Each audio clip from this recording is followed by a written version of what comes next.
S Dilip কুমারের জন্ম জানুয়ারি 1967। পেশাদারভাবে আর রহমান হিসেবে পরিচিত। তিনি একজন ভারতীয় সঙ্গীত পরিচালক, গায়ক ও সঙ্গীত প্রযোজক। তিনি প্রচুর হিন্দি এবং দক্ষিণ ভারতীয় চলচ্চিত্রে সঙ্গীত পরিচালনা করেছেন।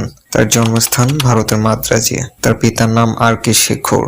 মুসলমান হিসেবে ধর্মান্তরিত হবার আগে এ.আর রহমানের নাম ছিল এস দিলীপ কুমার। তার পুরস্কারগুলির মধ্যে রয়েছে 2টি অস্কার, একটি বাফটা পুরস্কার, একটি গোল্ডেন গ্লোব, 4টি ন্যাশনাল ফিল্ম অ্যাওয়ার্ড এবং 13টি ফিল্মফেয়ার অ্যাওয়ার্ড। তার কাজের জন্য তাকে মাদ্রাজের মোজার্ট বলা হয় এবং তার তামিল ভক্তরা তাকে মিউজিকের ঝড় উপাধিতে ভূষিত করেছেন। 2004 সালের টাইম ম্যাগাজিন তাকে বিশ্বের সবচেয়ে প্রভাবশালী ব্যক্তিদের তালিকায় অন্তর্ভুক্ত করে।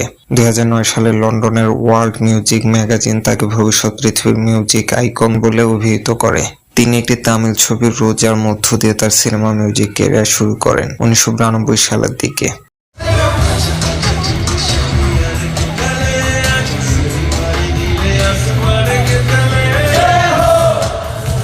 ভারতের ফিল্ম ইন্ডাস্ট্রি এবং ইন্টারন্যাশনাল সিনেমায় কাজ করার মাধ্যমে তিনি বিশ্বের সর্বকালের সবচেয়ে বেশি বিক্রিত হওয়া রেকর্ডিং আর্টিস্টদের মধ্যে একজন।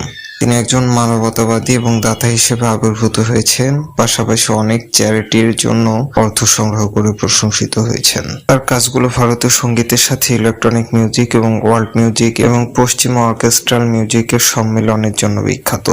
এর আগে তিনি অনেক গানে কোরাস ও কণ্ঠ দিয়েছিলেন, কিন্তু প্রথম কোনো গানে পূর্ণাঙ্গ ভূমিকা পালন করেন বোম্বে সিনেমার হাম্বা হাম্বা গানটিতে।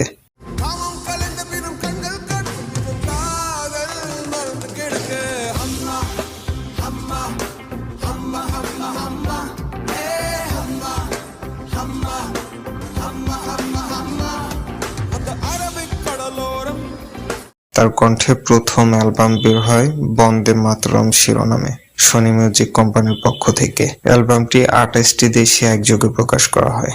স্লামডগ মিলিয়নিয়ার ছবির সঙ্গীত পরিচালনার জন্য 81তম অস্কার প্রতিযোগিতায় শ্রেষ্ঠ সঙ্গীত পরিচালনা এবং সর্বোচ্চ স্কোরের জন্য এ.আর রহমান 2টি পুরস্কার লাভ করেন। তিনি 10 বার ফিল্মফেয়ার পুরস্কার বিজয়ী, যা ভারতীয় সঙ্গীত ইতিহাসে সর্বোচ্চ সংখ্যক।